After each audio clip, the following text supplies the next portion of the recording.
الحمد لله الذي خلق فسوى والذي قدر فهدى والذي أخرج المرعى فجعله غثاء أحوى. الحمد لله الذي خلق الخلائق بإرادته ودحى الأرض بمشيته واستوى على العرش بقوته. اللهم لا نحصي ثناء عليك أنت كما أثنيت على نفسك، وأشهد أن لا إله إلا الله وحده لا شريك له، وأشهد أن سيدنا ومولانا محمدا عبده ورسوله.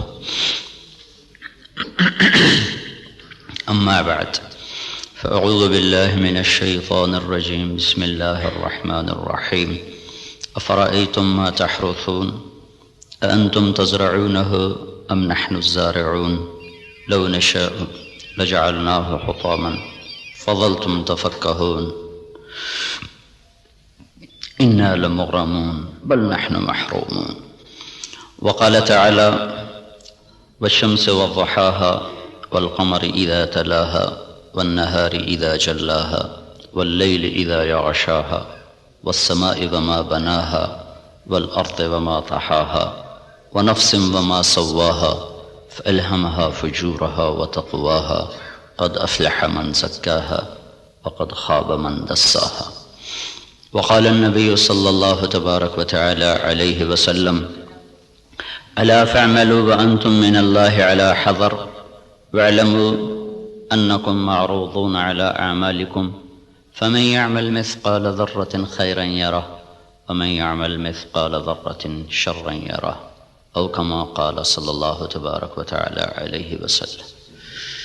آپ حضرات کے ہاں یہ دستور ہے، جس کو بلایا جاتا ہے اس کے لیے خطبہ استقبالیہ ہوتا ہے. وہ عام طور پہ ایک میٹھا زہر ہے جو اس بیچارے کو پلا دیا جاتا ہے. اس کی حیثیت سے بڑھ کر اس کا تعارف کرایا جاتا ہے، اس کی حیثیت سے بڑھ کر اس کی تعریف کی جاتی. وہ پھر یہ سمجھنے لگتا ہے شاید میں واقعی ایسا ہی ہوں، پھر وہ اللہ کی نظروں سے گرنا شروع ہو جاتا ہے. اس لیے میں یہ ایک بات تو آپ سب حضرات کی خدمت میں عرض کروں گا. آج تو اللہ کو کوئی نہیں جانتا، میں کون ہوں جسے ہر کوئی جانتا ہے؟ کہ مولانا طارق جمیل تعارف کے محتاج نہیں. میں تو ایک گندے نطفے سے بنا ہوا انسان، کل کو مٹی آج بھی مٹی، مٹ جانے والی شے. آج کی دنیا تو ایسی غفلت کی دنیا ہے کہ اللہ کوئی نہیں پہچانتا. اس وقت تو اللہ بھی محتاج تعارف ہو چکے ہیں. محتاج کا لفظ میرے آپ کے لیے نہ کہ اللہ کی ذات، کہ اللہ تو ہر چیز سے پاک ذات ہے، لیکن جو اس کو مانتے ہیں آج وہ بھی اللہ کو نہیں جانتے کہ اللہ کون ہے. تو میں اور آپ تو بڑے چھوٹے انسان ہیں، ہماری کوئی حیثیت نہیں ہے. تعارف ضرور کروایا جائے پر بڑے نپے تلے الفاظ کے ساتھ، جس سے اگلے کا مزاج خراب نہ ہو، بلکہ وہ بھی اپنی حیثیت میں رہے، اپنے دائرے میں رہے. ہمارے استاد صاحب رحمۃ اللہ علیہ جن سے بخاری پڑھی، وہ فرمایا کرتے تھے علم کی دو قسمیں ہیں. ایک وہ جو کسی کے ذریعے سے حاصل ہو، اس کو کہتے ہیں حصولی، حاصل ہوا.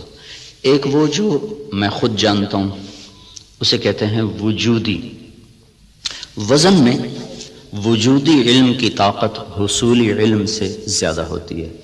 ایک چیز میں خود دیکھ رہا ہوں، ایک بتا رہا ہے، دونوں میں فرق ہے. شنیدہ کیبون مانند دیدہ، یہ ایک فارسی کی مثال ہے. اسی کو عربی میں لیس الخبر کالمعاینہ، دیکھا سنا برابر نہیں ہے. تو علم وجودی کی طاقت حصولی سے زیادہ ہوتی ہے، سوائے ایک جگہ کے. جب آدمی کی تعریف ہوتی ہے ان چیزوں کے ساتھ جو اس میں نہیں ہیں، تو وہ وہاں بیچارہ دھوکہ کھا جاتا ہے. وہ سمجھتا ہے یہ جو کہہ رہے ہیں نا ٹھیک ہی کہہ رہے ہیں، حالانکہ وہ اچھی طرح جانتا ہے کہ میں ایسا نہیں ہوں جیسا یہ کہہ رہا ہے. لیکن تھوڑی دیر کے لیے اس پر بھی ایک نشہ طاری ہو جاتا ہے، واقعی ایسا ہی ہوں. تو اس لیے میں نے یہ عرض کیا کہ آپ لوگوں کی تو مجبوری، آپ کے پاس افسران آتے ہیں، ان کی تعریف نہ کرو تو پھر وہ آپ کو کوئی ڈونیشن نہیں دیں گے، ان کو آپ بڑھا چڑھا کے ارسطو نہ بناؤ، جعلی نوس نہ بناؤ۔ وہ پچھلے دنوں نا جب وہ حکومت نے تعلیم میٹرک تک مفت کا اعلان کیا تو میں سیالکوٹ میں ہماری جماعت گئی تھی، تو وہاں چاکنگ ہوئی تھی دیواروں پر، وقت کا سر سید پرویز الہی۔ میں نے کہا بھائی اس سے بڑی بےزتی سر سید کی اور نہیں ہو سکتی۔ جس آدمی نے تن من دھن قربان کر دیا امت کو کسی رخ پر لانے کے لیے اور اس گرداب سے نکالنے کے لیے کہ یا کچھ دنیا کو بھی سمجھنے والے بنے۔ ایک نواب صاحب کے پاس گئے چندہ مانگنے، وہ تھے مخالف ان کے، تو انہوں نے تمسخر اور ٹھٹھے کے طور پر اپنے پرانے جوتے ان کو ڈبے میں پیک کر کے دے دیے کہ آئیے آپ کی اسکول کے لیے چندہ ہے۔ وہ لے گئے علی گڑھ، کھول کے دیکھا تو پرانے جوتے، تو انہوں نے اس کو بازار میں فروخت کیا، وہ کوئی 4 آنے 8 آنے کے بکے، وہ جمع کر کے رسید کاٹ کر لیٹر میں ڈال کے بھیج دی کہ آپ نے جو ہمیں چندہ دیا تھا وہ ہم نے بازار میں بیچا، اس کے اتنے پیسے ہم نے وصول پائے، اس کی رسید آپ کی خدمت میں پیش کر رہا۔ جو آدمی ایسے ذلیل ہو کے کسی کنارے پہنچاؤ، وقت کا سر سید پرویز الہی، میں کہا اس سے بڑی بےزتی آج تک سر سید کی نہیں ہو سکتی۔ تو خیر یہ ہمارے موضوع کی بات نہیں تھی، لیکن مجھے اپنی جان بھی تو بچانی ہے نا۔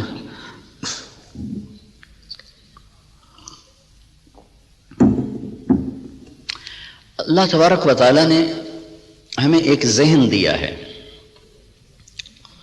اس وقت ذہن یہ ہے کہ ہم اپنی محنت کا کماتے ہیں، محنت کا کھاتے ہیں، جو کماتے ہیں جو مرضی کریں، یہ ایک ذہن جس کو ہم سرمایہ داری کا نظام کہتے ہیں۔ یہ 1925 میں ایک شخص پیدا ہوا تھا وہاں گلاسکو کا، اس نے یہ نظریہ دیا تھا، اس نے کتاب لکھی تھی دی ویلتھ آف نیشن، تو اس میں اس نے یہ نظریہ دیا تھا کہ آدمی کو کمانے میں آزاد ہونا چاہیے، جو جیسے مرضی کمائے، اس سے مال کی دوڑ لگے گی اور لوگوں کے پاس سرمایہ وافر ہو جائے گا۔ ایڈورڈ سمتھ اس کا نام تھا۔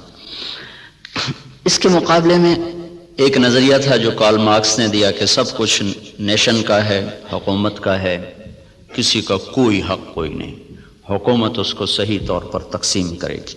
یہ 2 غلط نظریے دنیا میں چلے، ایک ختم ہو گیا، ایک قریب المرگ ہے، ختم ہونے پر ہے۔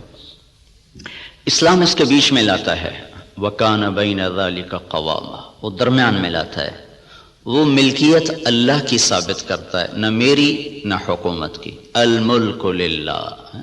ہمارے نبی جب صبح اٹھتے تھے نا تو آپ ایک دعا مانگا کر، صبح اٹھتے ہی اصبحنا وَأَصْبَحَ الْمُلْكُ لِلَّهِ وَالْكِبْرِيَاءُ وَالْعَظَمَةُ لِلَّهِ وَالْخَلْقُ وَالْأَمْرُ وَاللَّيْلُ وَالنَّهَارُ وَمَا سَكَنَ فِيهِمَا لِلَّهِ وَحْدَهُ اللهم اجعل أول هذا النهار صلاحا وأوسطه فلاحا وآخره نجاحا أسألك خير الدنيا والآخرة يا أرحم الراحمين۔ ہمارے نبی نے جو ہمیں دعائیں سکھائی ہیں وہ بھی معجزات نبوت میں سے ہیں کہ اتنے خوبصورت اسلوب میں اللہ سے بات کرنا اور مختصر کلمات میں سب کچھ مانگ لینا، یہ صرف نبی سکھا سکتا ہے اور کوئی نہیں سکھا سکتا۔ تو صبح اٹھتے ہی کیا اعتراف عبودیت ہے، عبدیت ہے، اصبحنا واصبح الملک للہ، میرے رب ساری کائنات جس پر دن چڑھ رہا ہے وہ تیری ہی ہے، ساری عظمتیں جلال و کبریا وہ تیرے لیے ہے، ساری مخلوق سارا کچھ وہ تیرا ہی ہے، زمین آسمان جو اس کے درمیان ہے وہ سب کچھ تیرا ہے۔ جب سب کچھ تیرا ہے میں تیرا محتاج بن کر تجھ سے سوال کرتا ہوں، یا اللہ اس دن کا اول وہ فلاح بنا دے اور اس کے درمیان کو صلاح بنا دے، اس کے آخر کو نجات بنا دے۔ یہ تصور ہمیں اللہ کی طرف سے ملا ہے کہ جو کچھ میرے پاس ہے وہ بطور استحقاق نہیں، بطور امتحان ہے۔ یہ دو لفظوں میں راستے جدا ہو جاتے ہیں۔ میرے پاس جو کچھ ہے بطور استحقاق نہیں، بطور امتحان ہے۔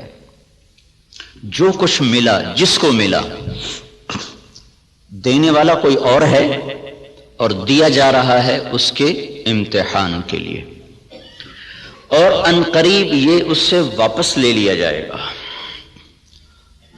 اور پھر اس کو ایک بہت بڑی عدالت میں پیش کیا جائے گا، پھر وہاں اس کے اچھے اور برے اعمال کو تولا جائے گا، پھر اس پر یا ہمیشہ کے لیے جنت کا فیصلہ ہوگا یا ہمیشہ کے عذاب اور جہنم کا فیصلہ ہوگا۔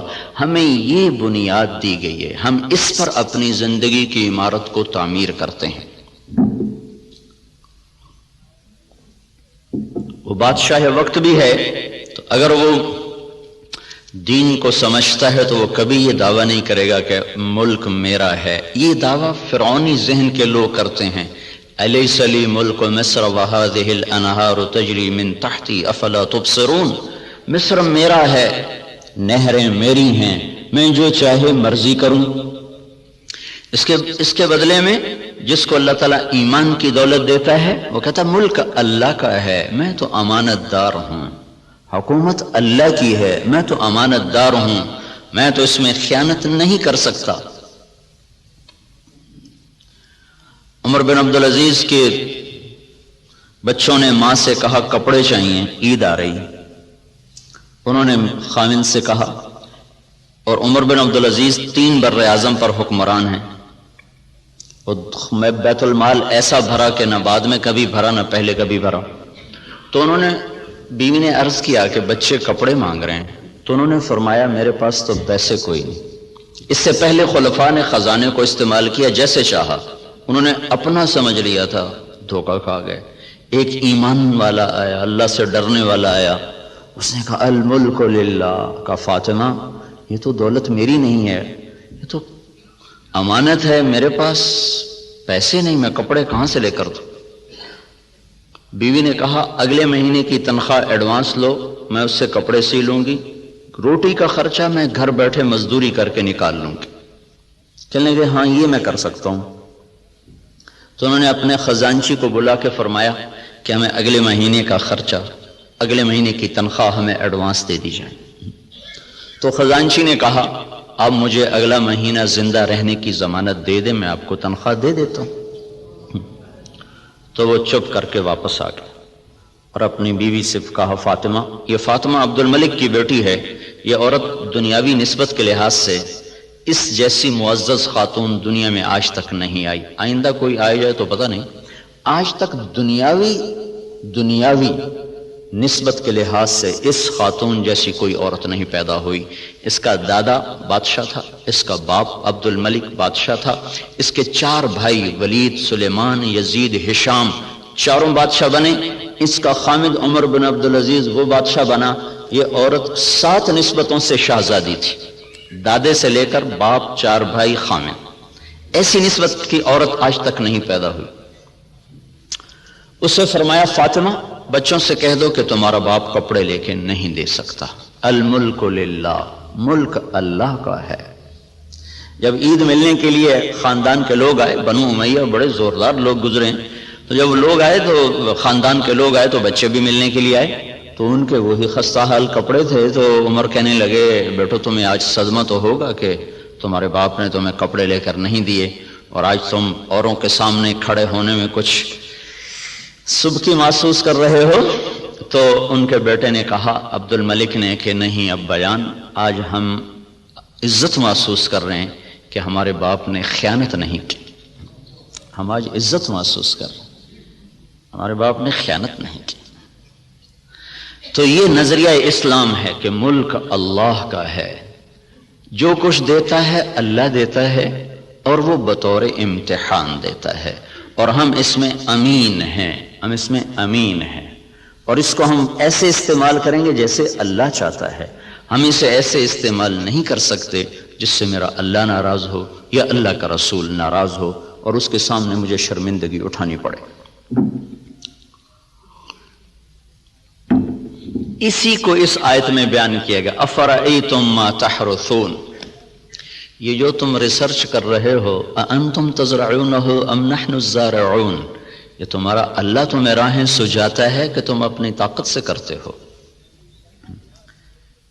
یہ وہی نظریہ کہ جو کچھ ہے اللہ کا، بھائی ہماری کوشش ہے اس کو برابر کرنے والا، اس کو پھل دینے والا وہ اللہ ہے۔ اانتم تزرعونہ، بولو تم ہو یہ زراعت کرنے والے، ام نحن الزارعون، یا ہم ہیں زراعت کرنے والے۔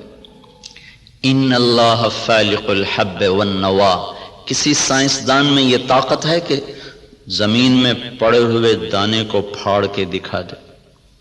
کسی میں یہ طاقت ہے کہ وہ جڑوں کو اپنے حکم کے ساتھ چلانا شروع کرے اور تنے کو اپنی طاقت سے اٹھانا شروع کرے؟ کسی میں یہ طاقت ہے کہ وہ زمین کی رگوں سے غذا کو سمیٹ کر درخت کو پہنچائے اور پھر اس کے اندر رنگ بھرے، اس کے اندر ذائقے بھرے، اس کے اندر مٹھاس بھرے اور اس کے اندر تاثیرات کو بھرے، اس کے اوپر چھلکے کو لائے، کسی کو کاشوں میں بھر دے، کسی کو دانوں میں بھر دے، کسی کو میں گٹھلی بنا دے، کسی کو بن گٹھلی کے بنا دے، کسی میں مٹھاس ڈال دے، کسی میں کھٹاس ڈال دے؟ تو آسمان والا دعویٰ کر رہا ہے لو نشاء لجعلناہ حطاما، میں چاہوں تو تمہاری کھڑی کھیتیوں میں سے پھل کھینچ دوں اور کھڑی کو بھوسا بنا دوں، فظلتم تفکہون، بیٹھے باتیں کرتے رہ جاؤ۔ انا لمغرمون، ارے قرضے چڑھ گئے بھائی، بل نحن محرومون، بلکہ سب کچھ ہی گیا، مول ہی گیا۔ تو یہ ہمیں نظریہ قرآن دیتا ہے کہ ہم جو کچھ کرتے ہیں وہ اللہ کی امانت ہے، تائید ربانی شامل حال ہے، اللہ کا ہم ساتھ ہے، تب یہ قدم ہمارے اٹھتے ہیں۔ اس نظریے والے کی تحقیق اور ریسرچ پر بھی وہی کچھ ہوتا ہے جو ایک کافر کی ریسرچ پر ہوتا ہے۔ تو فرق کیا ہے اس نظریے کے ساتھ ایوب ریسرچ آنا اور اللہ کے انکار کے ساتھ کسی لیبارٹری میں جانا؟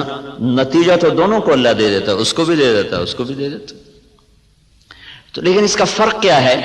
اس کا فرق پڑتا ہے عملی زندگی میں کہ جو آدمی اپنا سب کچھ کر کے چلتا ہے پھر وہ آزاد ہو کے چلتا ہے، وہ اپنی ترتیب زندگی میں نہ اللہ کو پہچانتا ہے نہ اس کے رسول کو پہچانتا ہے، اور جو اسے اللہ کی امانت سمجھ کے چلتا ہے اس کی ترجیحات تبدیل ہو جاتی، وہ اللہ اس کے رسول کو سامنے رکھ کر چلتا ہے اور وہ آخرت میں جواب دہ ہونے کے احساس سے چلتا ہے۔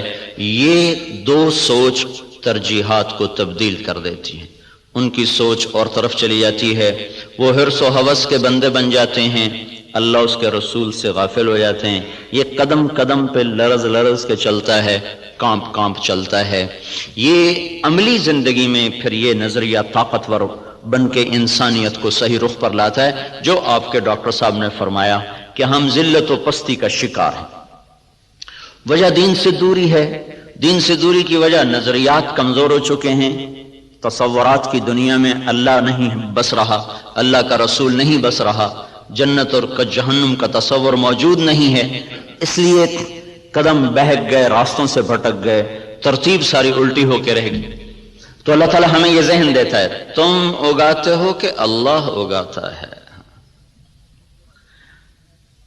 جہاں آپ کی ساری زراعت فیل ہو جائے، انس رضی اللہ تعالیٰ عنہ کو ان کی ماں لے کر آئیں، یا رسول اللہ آپ کا بچہ ہے، آپ کی خدمت کرے گا، اس کے لیے دعا کر دو۔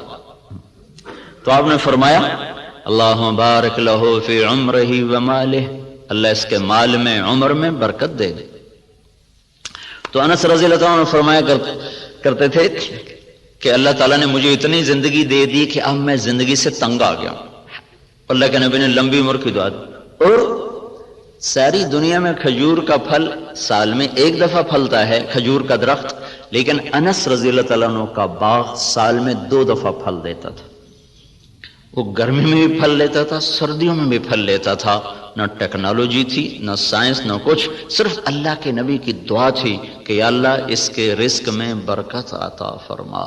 تو ان کے پھل سال میں 2 دفعہ آتے تھے، وہ کھجور تو ویسے ہی بہت دیر کے بعد پھل لیتی ہے۔ سلمان فارسی آئے کہ یا رسول اللہ آزادی تو ملی پر نہ ملنے کے برابر۔ کہ کیوں؟ کہ وہ یہودی نے کہا ہے 100 پودے کھجور کے لگاؤ، جب وہ پھلدار ہو جائیں پھر تمہیں آزاد کروں گا۔ اب کھجور جلدی پھل لینے میں آ جاتی ہے۔ وہ تو وہی دور تھا جو پرانے زمانے کی کھجوریں تھی جو چڑھ کوئی 10 سال کے بعد پھل دینا شروع کرتی تھی۔ تو میری آزادی تو پھر نہ ہونے کے برابر۔ اچھا چلو مجھے لے چلو۔ 3-4 سال پہلے وہ جگہ میں دیکھنے گیا تھا جہاں وہ باغ تھا، انہوں نے باڑ لگائی ہوئی ہے اس کے چاروں طرف، باغ تو نہیں ہے، وہ خالی جگہ ہے وہاں موجود۔ تو آپ نے کھجور اٹھاتے اور لگا دیتے، کھجور اٹھاتے لگا دیتے۔ سال کے اندر اندر ساری کھجوریں بڑھ کے پھل دینے لگے، صرف 1 سال میں۔ ایک کھجور اٹک گئی، کہا یا رسول اللہ ایک کھجور نہیں اٹکی۔ کہا کیا ہوا؟ تو حضرت عمر بولے یا رسول اللہ وہ میں نے لگائی تھی۔ کہ تیرا بھلا ہو جائے، تو نے کیوں لگائی تھی؟ پھر آپ تشریف لے گئے، پھر آپ نے اپنے ہاتھ سے لگایا، سال کے اندر وہ پھلدار ہو گئی۔ اب یہاں ساری سائنس بھی فیل ہے، ٹیکنالوجی بھی فیل ہے۔ اَأَنْتُمْ تَزْرَعُونَهُ أَمْ نَحْنُ الزَّارِعُونَ، تم اگاتے ہو کہ تمہارا اللہ اگاتا ہے، تم زراعت کرتے ہو کہ تمہارا اللہ کرتا ہے۔ زراعت کو پانی کے ساتھ جوڑا ہے تو اللہ تعالیٰ فرمایا أَفَرَأَيْتُمُ الْمَاءَ الَّذِي تَشْرَبُونَ أَأَنْتُمْ أَنزَلْتُمُوهُ مِنَ الْمُزْنِ أَمْ نَحْنُ الْمُنزِلُونَ، یہ پانی تم بارش کا برساتے ہو کہ تمہارا اللہ برساتا ہے۔ بارش نہ ہو تو آپ مجھ سے زیادہ جانتے ہیں کہ زمین کا پانی، دریاؤں کا پانی وہ تاثیر نہیں رکھتا جو اللہ نے بارش کے پانی میں تاثیر رکھی۔ زندگیوں کو زندگی مل جاتی ہے۔ وَتَرَى الْأَرْضَ حَامِدًا وَتَرَى الْأَرْضَ خَاشِعًا، 2 لفظ قرآن استعمال کرتا ہے۔ زمین کو دیکھو وہ ایسے پھٹی پڑی ہوتی ہے، حامدہ، اس کا ظاہر ختم ہو چکا ہوتا ہے۔ وَتَرَى الْأَرْضَ خَاشِعًا، اندر باہر سے زمین برباد ہوتی ہے۔ تو پھر ایک دم اللہ تعالیٰ آسمان سے پانی برساتا ہے۔ جب آسمان سے پانی اترتا ہے اہتزت وربت وانبتت من کل زوج بہیج، تو بارش سے زمین وجد میں آ جاتی ہے، رقص میں آ جاتی ہے۔ اہتزت جیسے خوشی سے لوگ جھومنے لگتے ہیں، ایسے جب تمہارا رب آسمان سے بارش برساتا ہے تو زمین خوشی سے جھومنے لگتی ہے کہ اللہ تعالیٰ اس میں وہ کچھ اتارتا ہے جو انسان کے بس میں نہیں ہے۔ تو زراعت کے نیچے پانی کو اللہ تعالیٰ لے کر آئیں کہ یہ تم نے اتارا کہ تمہارے رب نے اتارا۔ لو نشاء جعلناہ اجاجا، اگر میں چاہوں تو دنیا کے سارے میٹھے پانی کو کڑوا کر دوں تو پھر کیا کرو گے؟ کہاں سے لاؤ گے پانی؟ تو آج کل تو ٹیکنالوجی کا دور ہے نا، کوئی کہہ سکتا ہے کہ ہم پلانٹ لگا لیں گے، میٹھا بنانا شروع کر دیں گے، پانی میٹھا شروع کر دیں گے۔ تو اسی ذہن کے لیے اللہ تعالیٰ نے ایک آیت اور اتاری ہوئی ہے، قل ارأیتم ان اصبح ماؤکم غورا فمن یاتیکم بماء معین، مجھے بتاؤ جب میں تمہارا پانی ہی ختم کر دوں تو کہاں سے لاؤ گے؟ ویسے ہی ختم کر دے۔ ان اصبح ماؤکم غورا، ایک قلعہ فتح نہیں ہو رہا تھا ملک شاہ کے زمانے میں،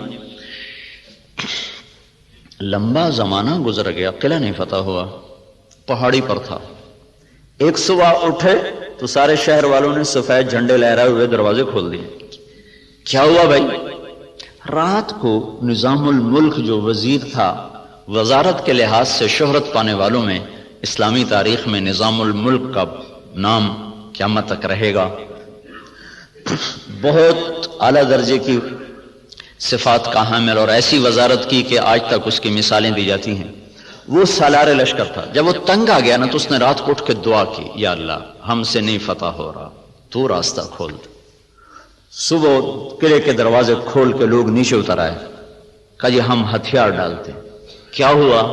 کہ رات میں سارے شہر کا پانی خشک ہو گیا، ایک قطرہ پانی کوئی نہیں، ایک بوند پانی کوئی نہیں۔ دھس ان اصبح ماؤکم غورا، پانی کو دھسا دوں، کہاں سے لاؤ گے؟ اور دھنسے کو نکال دے۔ حدیبیہ پر جب پہنچے 1400 آدمی، کنواں خشک، وہ پانی ختم۔ وہ تو حادثہ پیش آ گیا کہ انہوں نے اندر جانے سے روک دے، وہ تو مکے جانے کی تیاری کر آئے تھے، راستے میں روک دیے گئے، پانی ختم ہو گیا۔ تو یا رسول اللہ پانی ختم ہے کیا کریں؟ تو آپ نے کہا کوئی تھوڑا بہت ہو تو لاؤ۔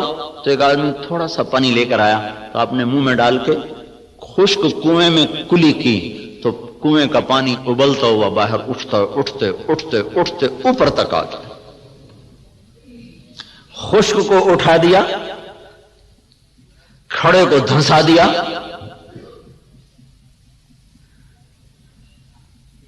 ایک شخص جا رہے، ابو الحسن نام مجھے پوری طرح یاد نہیں، راستے میں تھے جنگل میں، پیاس لگی، پانی کی تلاش میں کنویں پر پہنچے، دیکھا تو پانی نیچے، تو انہوں نے اپنے موزے کو اتارا، جوتے کو اتارا، وہ لمبا جوتا ہوتا تھا، اس کو پگڑی سے باندھ کر نیچے لٹکایا تو پانی نیچے تھا، وہاں تک جوتا نہیں جا سکا. تب پریشان ہو کے بیٹھ گئے، اب کیا کروں، پیاس سے جان جا رہی. اتنے میں کہ ہرن دوڑتا ہوا آیا، اس نے آ کر تیزی کے ساتھ پہلے یوں نیچے نظر دوڑائی تو پانی بہت نیچے، پھر سیدھا ایسے آسمان کو دیکھا، ایسے یوں دیکھنا تھا کہ پانی فوارہ مارتا ہوا منڈیر کے ساتھ آ کے لگ گیا. تو اس نے پیا، انہوں نے بھی پیا. تو ان کو دل میں خیال آیا یہ کیا چکر ہے، یہ جانور اس کے لیے اتنا اکرام اور میں انسان اور ایمان والا، میرے لیے تو یہ ہوا نہیں، جانور کے لیے یہ ہو گیا. تو ایک آواز سنی تو رسی اور ڈول کے سہارے ڈھونڈتا رہا. اس نے سیدھا اپنے رب کو پکارا. اللہ پکارنے والوں کی ایسے ہی سنتا ہے.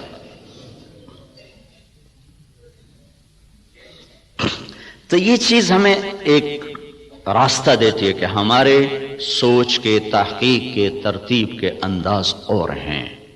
اللہ تعالیٰ جن چیزوں کو ہمارے اوپر لازم کرے گا انہیں ہمیں کرنا ہوگا. نماز اذان کے بعد بھی ڈاکٹر صاحب دفتر میں بیٹھے ہوں، ریسرچ کر رہے ہوں، تو یہ ساری ریسرچ زہر حلاحل ہے. اب اس کا انسانی خدمت سے تعلق ختم ہو چکا ہے. اللہ کی ندا کے بعد بھی تحقیق چل رہی ہو، اللہ کی صدا کے بعد بھی دفتر چل رہا ہو، تو یہ ساری برکتیں اپنے ساتھ لے کے چلا جائے گا. اب ہمارے لیے حکم ہے بند اذان باہر دینے کا حکم ہے. مسجد کے اندر اذان دینا مکروہ ہے. باہر بلال رضی اللہ تعالیٰ عنہ مسجد کے ساتھ ایک کوٹھا تھا، ایک صحابی کا گھر تھا، اس کی چھت پہ چڑھ کے اذان دیا کرتے تھے کہ اذان باہر کی زندگی کو معطل کرنے کے لیے ہے اور مسجد کی زندگی کو آباد کرنے کے لیے ہے. حی علی الصلاۃ کے بعد اب نہ کوئی دکاندار، نہ کوئی تاجر، نہ زمیندار، نہ کوئی مرد، نہ کوئی عورت، جو جہاں پر ہے اسے حکم ہے کہ ہاتھ اٹھا لے اور چلے اس رب کی طرف جو کہہ رہا ہے حی علی الصلاۃ، آؤ نماز کی طرف. یہاں کیا ملے گا؟ یہاں تو ہم بہت کچھ کام کر رہے ہیں، لوگوں کی خدمت کر رہے ہیں، ریسرچ کر رہے ہیں، یہاں کیا ملے گا؟ تو اس سوال کا جواب اگلے دو جملوں میں دیا گیا، حی علی الفلاح، آؤ یہیں سے کامیابی ملے گی. میں چند دن پہلے گیا تھا، ذرا یونیورسٹی وائن کو قصہ سنایا تھا. ابن سینا رحمت اللہ علیہ، وہ طب کی دنیا میں یعنی نبی کہلاتے ہیں کہ ان پر طب کا الہام ہوتا تھا. اس شخص کا بنایا ہوا نظام طب اور اس کے قوانین آج بھی معتبر اور مستند سمجھے جاتے ہیں. 600-700 برس پہلے وہ شخص گزرا ہے جب اتنے آلات نہیں تھے، لیکن اس شخص میں ایک صفت تھی، جب کسی مسئلے میں اٹک جاتے تھے اور نہیں سمجھ میں آتا تھا تو چھوڑ کے نفل کی نیت باندھ کے کھڑے ہو جاتے اور سجدے میں سر رکھ کر کہتے اے رب میرے اوپر اس مسئلے کو واضح فرما دے. سجدے میں پڑھ نفل کی نیت باندھ کے سجدوں میں سر رکھ، اے میرے رب میں جاہل ہوں، میرے اوپر اس چیز کو منکشف فرما. پھر 1 دفعہ 2 دفعہ 3 دفعہ کرتے کرتے کرتے کرتے مانگتے مانگتے کا وہ چیزیں ان پر کھلتی تھیں. اور ایسا وہ لوگوں کو فن دے کر گئے ہیں کہ آج بھی ان کے فن کو تسلیم کیا جاتا ہے اتنی تحقیقات کے باوجود بھی. تو آپ بھائی بہت بڑے کام میں لگے ہوئے ہیں، بہت بڑی ضرورت پوری کرنے میں لگے ہوئے ہیں. زراعت فرض کفایہ ہے، تجارت جائز ہے، تجارت کرنا جائز اور زراعت کرنا فرض کفایہ. اگر لوگ تجارت چھوڑ دیں تو گناہگار نہیں ہوں گے، لیکن اگر سارا طبقہ زراعت چھوڑ دے تو گناہگار ہو جائیں گے. علامہ خزائی رحمت اللہ علیہ نے لکھا ہے کہ زراعت کے چھوڑ دینے سے لوگ گناہگار ہو جائیں. یہ فرض کفایہ، جیسے جنازہ سارے ہی چھوڑ دیں تو مجرم ہو جائیں گے. تو زراعت فرض کفایہ ہے. بہترین مال وہ پالتو گھوڑا ہے اور قطاروں میں لگے ہوئے درخت ہیں. قطاروں میں لگے ہوئے درخت سے مراد باغ ہے. سب سے بہترین رزق جو اللہ تعالیٰ کسی کو دیتا ہے وہ گھوڑا اور باغ ہے. اور آپ نے فرمایا جب اللہ تعالیٰ نے معیشت کو اتارا، معیشت کو جب آسمان سے اتارا تو برکت کو کھیتی اور بکریوں میں رکھ دیا. جب اللہ تعالیٰ نے معیشت کو آسمان سے اتارا تو برکت کو کھیتی اور بکریوں میں رکھ دیا. سعد بن معاذ رضی اللہ تعالیٰ عنہ تشریف لائے تو آپ نے دیکھا ان کے ہاتھوں پر وہ کسی چلانے کے نشان پڑے ہوئے تھے. تو آپ نے کہا سعد کیا ہے یہ؟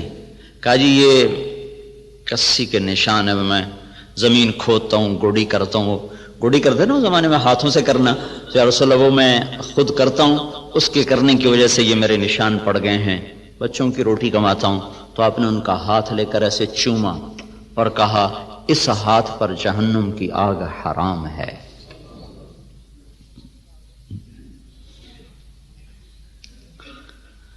تو آپ ایک بہت بڑے شعبے سے منسلک ہیں جو، اور اللہ تعالیٰ کے محبوب صلی اللہ علیہ وسلم کو باغ بہت پسند تھے. آپ اکثر جا کر انصار مدینہ کے باغ میں بیٹھا کرتے تھے. معاویہ رضی اللہ تعالیٰ عنہ سے کسی نے پوچھا، ایک بدو سے پوچھا تجھے کون سا مال پسند ہے؟ کہنے لگا چشمہ ہو عین خوارہ وعرض خرارہ، چشمہ ہو ابلتا ہوا زمین ہو سرسبز، او نعجۃ صفراء فی قطعۃ خضراء، یا بکریاں ہوں اور ساتھ سرسبز چراگاہ ہو، یا کھجوروں کا باغ ہو اور اس کی چھاؤں ہو. تو کہنے لگے اللہ کے بندے سونے چاندی کا تو نے ذکر ہی نہیں کیا. انہوں نے کہا امیر المومنین دفع کرو، یہ بھی کوئی چیز ہے، خرچ کرو تو ختم ہو جائیں، نہ کرو تو پتھر کی طرح پڑے رہیں. تو اللہ تعالیٰ کے محبوب صلی اللہ تعالی علیہ وسلم نے ان ہاتھوں کو چوما